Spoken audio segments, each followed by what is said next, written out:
So it's May now, and as I'm sure you guys know, there haven't been many videos on this channel recently. The last video I posted was the solar eclipse video in the first week of April. And even before then, the videos have been super sporadic and far in between. So today I'm gonna take a second and explain what's going on and the plan for the future for this channel.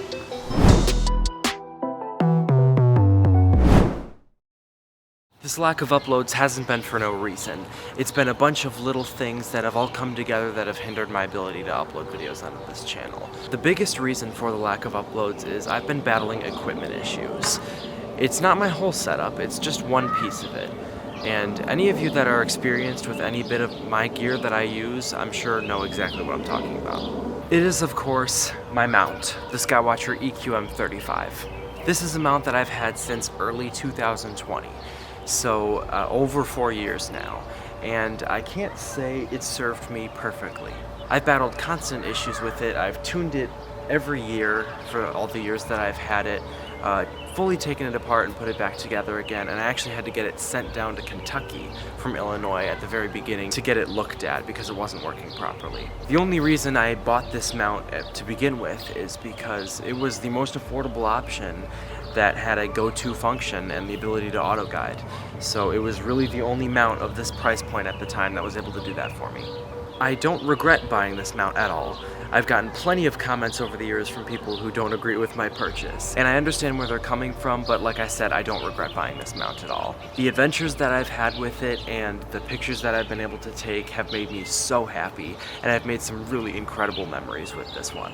This is actually my first and only astrophotography mount I've ever had. I've been doing the hobby for 4 years now, and this mount has been with me through all of it. So this brings me to February of this year. I turned it on just like a normal night, getting going on whatever target I was imaging at the time, and I noticed from inside, because I was slewing it from inside, it wasn't finding the target correctly. It was way off in the sky. So, you know, I'm thinking, whatever, it's some sort of alignment issue, or I didn't plug in the axes all the right way, or whatever it might be. So I go to troubleshoot it, and nothing is physically wrong with the mount, so I stand next to it and salute at the target again, and I hear this horrible, crunching, grinding noise coming from the declination axis. And if I'm being totally honest, I was tired at the time, and it was freezing cold. I think the temperature was something like 10 or 20 degrees that night, so I was not about to take this whole thing apart and tune it for the night.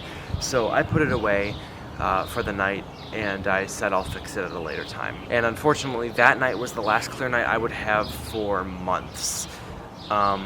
We had a clear night drought starting on that night for almost 2.5 months at that point. So the mount was just sitting under the cover the whole time, not being touched.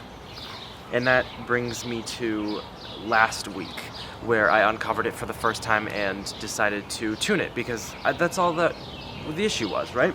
I've tuned this thing before. Backlash has been an issue this whole time. Since the gears are on the outside of the mount, you can take off the gears and you can adjust the spacing manually. Normally with backlash, if the gears are making the crunching noise, it's just that they're too tight, too close to each other. So I figured just loosen it up and it'd be fine. So I take the cover off, and I adjust with the spacing and get it right, and then the crunching noise still happens. So I'm like, what the heck? I should note that that was the furthest stage I've ever had to take this mount apart to.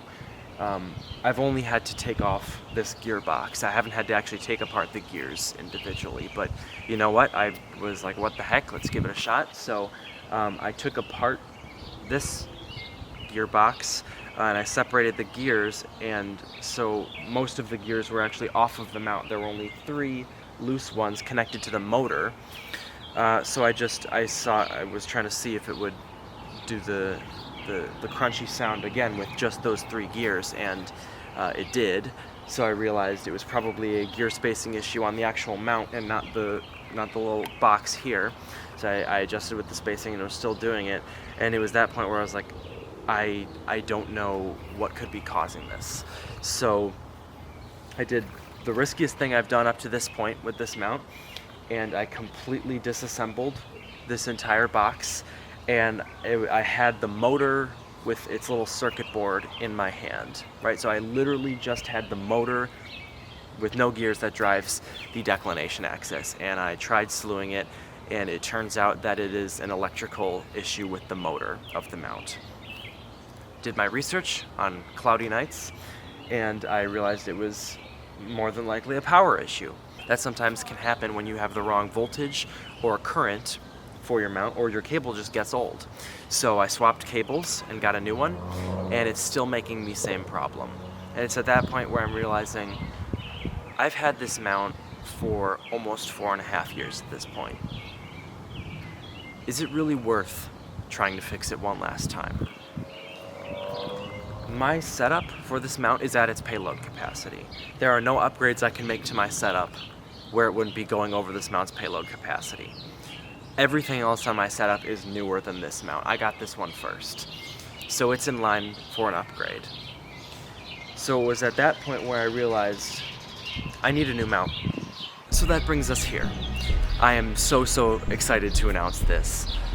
Over the next few coming weeks, a package will be on the way to this backyard containing a Skywatcher EQ6R Pro. I could go on and on about this mount, but I'll save that for a later date. The moral of the story is that this mount has been my dream mount since I first discovered astrophotography. All the way back to when I was doing research that would end up to the purchasing of the EQM. Ever since then, every Astro Backyard video I've watched where he uses it, the Skywatcher EQ6R Pro has always been in the back of my mind. It was always too expensive and way too out of reach, but I'm finally at a point in my life where I can say that I can actually get this mount. So after months and months of me explaining my setup and it being the exact same thing over and over again, you'll finally see a change on this channel. And as I'm sure you guys are aware, me upgrading my EQM35 to a mount that has twice the payload capacity is going to allow for me to make some other upgrades in some different parts of the setup too. And you best believe that the first opportunity I get to image with this thing, I'm going to be out here showing it to you guys. And of course, if you have any tips for me on ways that I could possibly fix my current mount just for some future uses, feel free to let me know down in the comments. I'm still going to be purchasing the EQ6R, but I'd love to get this mount working again too as a backup, or maybe even use it for a separate setup. So if you have any tips, let me know.